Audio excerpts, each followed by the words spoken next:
Hey friends, I am sorry it's taken me so long to get you the homeschooling info. I posted a couple weeks ago, maybe 3 weeks ago now, that we are all in on the homeschooling commitment for this academic year, 2020-2021. And since posting that and posting a little bit about our curriculum, I have had a ton of people ask questions about it and how we got to this conclusion and why we're using the curriculum we are. And I was like, yeah, I'll do some videos. And then I got sick, not with the COVID, but I did get sick. So I'm just now feeling sane enough and healthy enough to take time to do a video for you, and organized enough, like I was able to do in little snippets of clear brain, get a little bit more organized so that I had something to share with you. And I know a lot of you are really stressed out about it because here in Tennessee, we started school yesterday for public schools. And I know in the Northeast, it starts in September, probably the West Coast too. I'm not entirely sure how you all and when you all start, but I know that many of you are kind of on the fly making the choice to homeschool based off kind of what you're seeing available to you. And let me just preface by saying I love our school, our public school. I miss it. If I thought that it was the best thing for my child this year, I would be doing it. Absolutely. All of the educators at our wonderful elementary school are like 11 out of 10. Incredible, wonderful people, my best friends as far as educators go. All my friends who are teachers and special ed counselors and school counselors. I love you so much. I know this year is so hard for you. You thrive off of your connection with your students. And so I just want to first say, like, I am not bashing the school year at all. There actually has been a lot going on in our family behind the scenes to lead us to finding that this is a good year for us to start this. But we've been actually talking about homeschool for quite a while.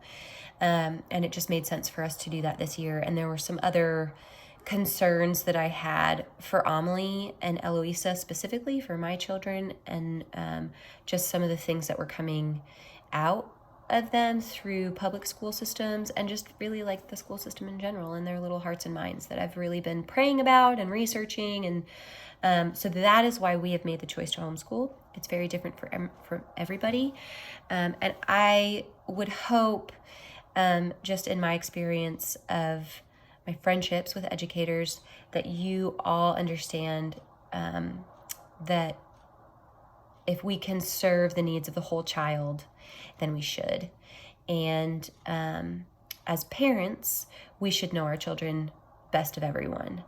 So I feel like in our ability to know our children well, the best thing for my children was to do homeschooling this year.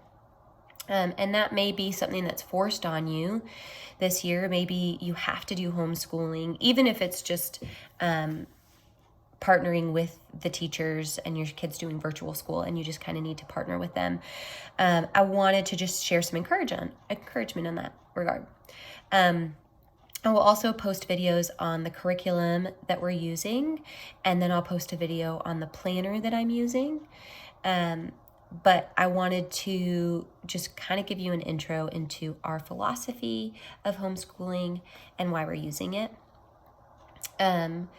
But first, I wanted to share a little bit about our story and what has led us to homeschooling. So most of you know, but if you are sharing this video or whatever, for those of you who don't know, I have 3 daughters. I'm a girl mom to the max. Never thought that would happen, and here I am with 3 daughters.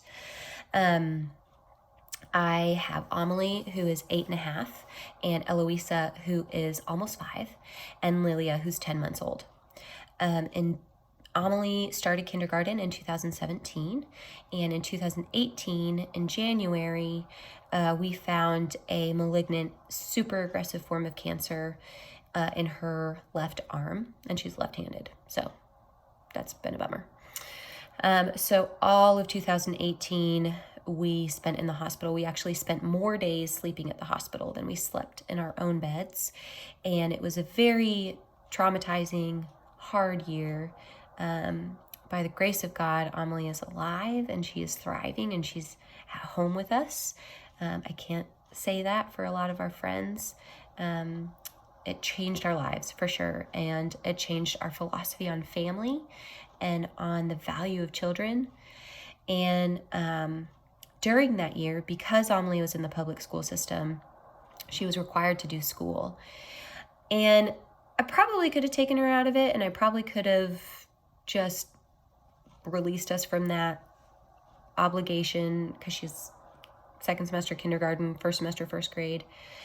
But because of the type of treatment she was having and because of the requirement of her to be isolated the entire time, I felt, both my husband and I felt like it would probably be good for her to continue on because it connected her with a group of other children that were just like her. And other than her having to do super medicine, she was the same. And even though she didn't have hair, like they were all the same. They're all kids. So we kept her in school. And the way that it works in the public school system, just so you know, if it ever happens to you in the future, which it won't, Lord willing, there is a thing called homebound services. So if your child has to be homebound for any medical reason or anything like that, you get a free tutor and they come to your house and they give that information to your child and teach them. Obviously, your child gets put on an IEP, an individualized education plan. And so her expectations were really, really low, but it was really good for her to have the structure. All that to say, even within going through cancer, keeping her in an education system required her to do certain work.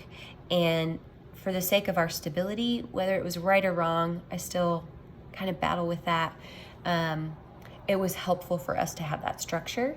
And I had to help her do some things at home or in the hospital to complete the work she needed to for the school system. In hindsight, I probably wish that I had been more gracious to my child and understanding, but it also was a great distraction for us. And so I got a bit of a taste of homeschooling. Very different because all the resources were given and we had the best, sweetest tutor in the world, Miss Sherry. But I kind of realized in that, like, hey, if we can do basic skills of learning while going through chemotherapy, I think we could probably tackle it at home when we're healthy and we're happy. And then she went back to school, second semester, first grade, and she really thrived. She was a little bit behind on a couple things here and there, but she just adapted real quickly, and she was thriving and doing so well. Second grade came, so happy to go back to school like all the other kids and start a semester, so exciting. And again, she just like loved math, loved reading, and was just really thriving there. There were some things that were hard for her as far as just like social stuff, but she loved school. Then COVID happened and we all had to do school at home. All of us on the whole entire planet had to figure this out. And I saw another way of her learning and different ways of her engaging with material. And I was like, great, this was awesome, but we're probably gonna do school again.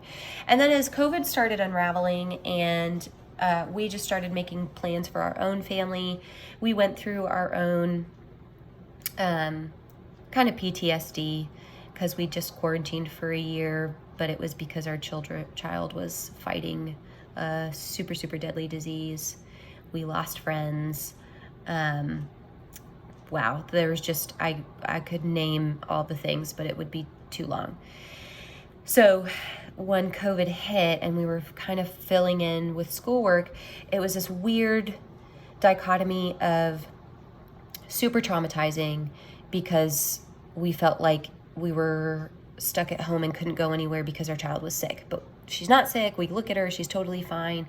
So our whole family was just kind of going through this weird purgatory of feelings. And when we were kind of able to name that and begin to just really enjoy what it looks like to be stuck with our family, but all be healthy and all have a really good time. Like, quarantine has been sad because we've been isolated and haven't been with other friends. And that has changed over the last couple months. But we just really enjoyed time with each other because we were all healthy. And that was a really sweet gift. So fast forward to probably around late March, probably like late April. I just was really feeling God tugging at my heart of like, hey, you should probably do school at home. So I started researching. I have a really, really good friend who has homeschooled for a long time. Actually, I have several friends who've homeschooled their entire, for all their kids. And I just started asking them questions and really feeling that homeschooling was a good idea for us. But the greater conviction came within my faith. When Amelie was diagnosed, I had to stop working. I was working a great job. I was making a lot of money. I was significant. I was in leadership. And especially as an 8, those are all really important things for my self-worth and my value. And my job is loads more flexible than NAF's, and it had just flexible in so many different ways. So I took a total pause on my job for Amelie's treatment.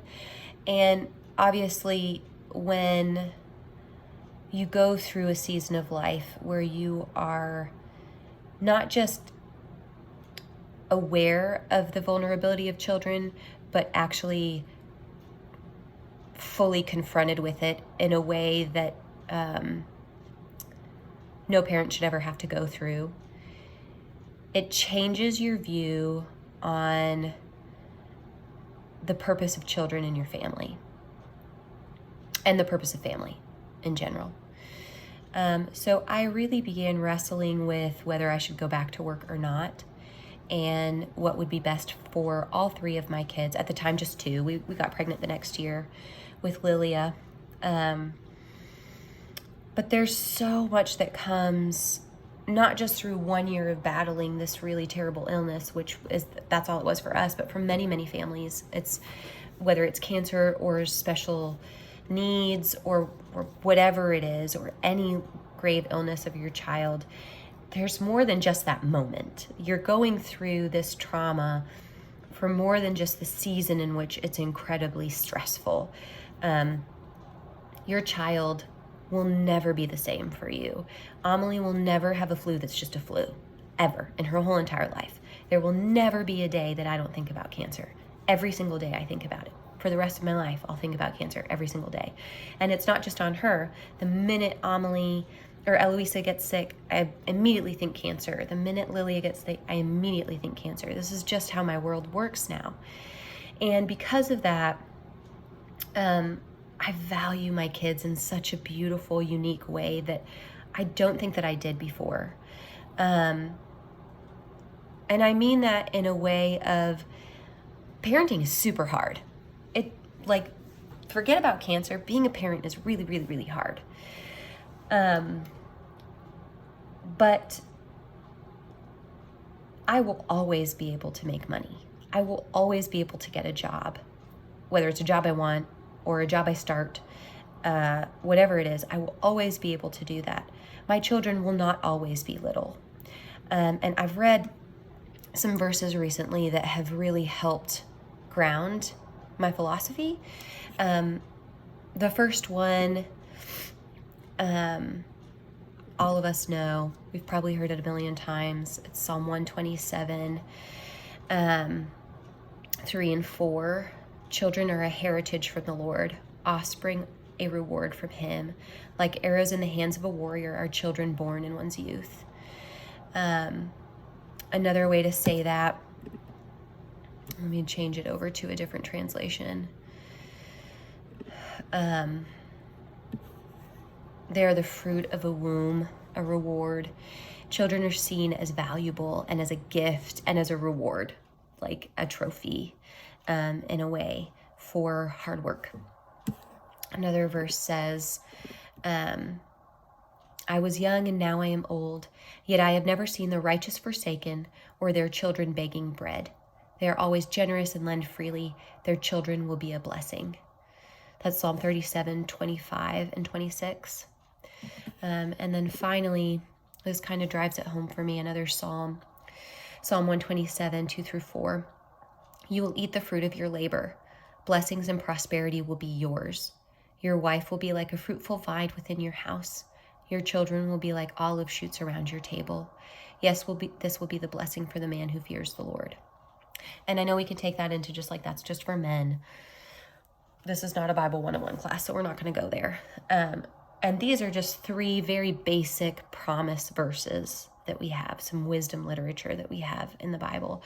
The whole Bible is full of so many promises to children.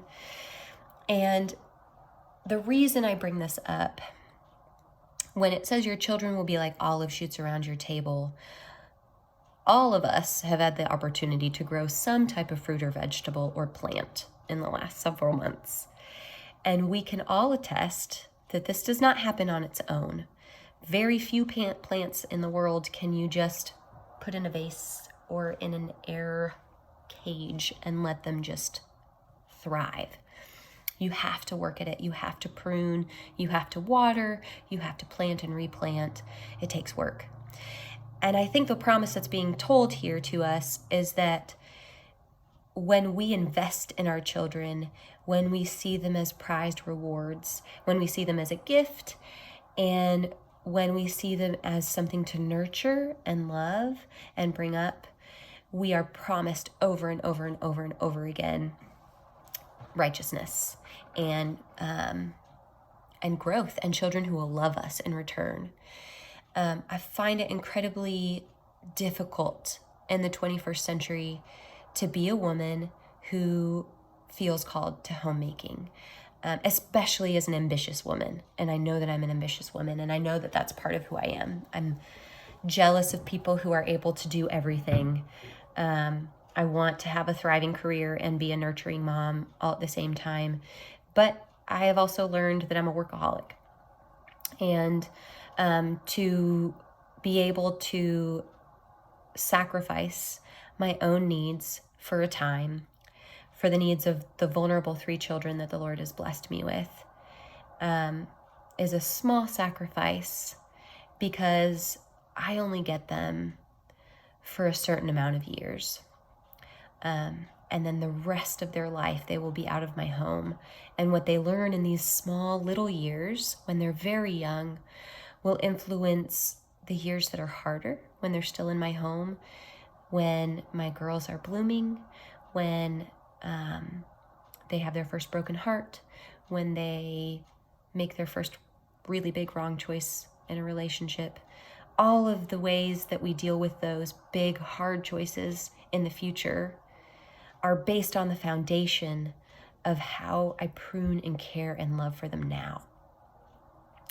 And there are not just biblical verses, but true science and childhood psychology that talk about the resilience, the growth, the adaptability of children when they are in a safe, secure home where they feel loved and needed, and where they are given guidelines and boundaries. So, for all of those reasons, I have felt called to homeschooling. This will be the first time that we do a Bible class other than our devotionals at home, and I'm really excited about it. I know that this is a challenge for a lot of us, and especially as women in this world as it stands right now, the burden will fall on us to educate our children. 9 times out of 10, the mom will be the one educating the child and not the dad. And I'm not trying to make this a whole conversation about gender roles and who should be doing what.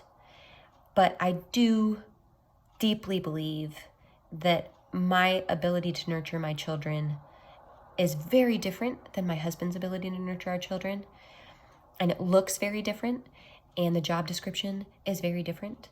And I am finding value and purpose and dignity in deciding to forego a financial growth and a growth with other adults and a growth in my own personal status to cultivate these little olive branches I've been given and make them fruitful.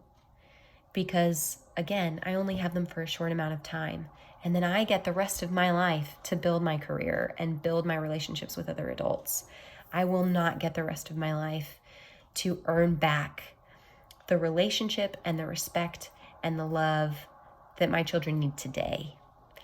So with all that being said, if you are feeling discouraged because you're thrown into the role of homeschooling, which I can only imagine gets scarier as your child is older. I'm lucky that I have 8.5 and under, so 3rd grade and under to deal with. But when you're hitting 5th, 6th, 7th high school, I know that that is probably extremely hard to deal with in a variety of other levels. But I would hope that this is an encouragement to you. Your children will not be in your care for the rest of your life or for the rest of theirs. These are precious, precious days. It is a gift to have a healthy child in your home, to love and to educate. And just like you have your relationships with your parents that maybe aren't perfect and you want them to look different and healthier and better, regardless of the age of your child, this is a time that you get to do that with your kids. Maybe it's a chance for you to break a cycle of workaholic parents and be an involved parent in your child's life at great sacrifice to you. It'll be a great sacrifice. But I believe that what the Bible says is true. And so I believe that righteousness will come out of it, that the promise of having children who don't turn away from the Lord will come from it. And I think that that will be true for you. One thing that's really beautiful about the Bible and about Jesus is that it was a transformative thought that children and women have value. This is something we take advantage of in our culture. But at the time it was written, children, especially girls, were disposed of. Women were seen as property. Love wasn't as a requirement in a relationship. And yet Jesus and all of the teachings of the Gospels, all the way back to the Old Testament, speak over and over and over and over again to the value of training up our children in the way they should go. So before I turn this into a Bible lesson, because I'm about to go there, I hope that what you take from this is encouragement, conviction. I've been really convicted a lot lately because I've really struggled with the idea of homeschooling. I don't want you to hear me saying this of like, la-di-da, this has been an easy choice. If you had asked me 4 years ago, I would have been like, never homeschooling. I'm not that mom. I can't do it. I'm not made for that. I have said those very words. I have been a never, never mom. And yet here we are. So I pray courage over you. I am positive that this will not be a time that comes back void. And in fact, when put forth with great thought and care, and ultimately with the heart of relationship with your child, perhaps in 9 months, when you look back on the course of the school year, maybe you both, or you and your children will all have almost killed yourselves over schoolwork, but you will know each other better.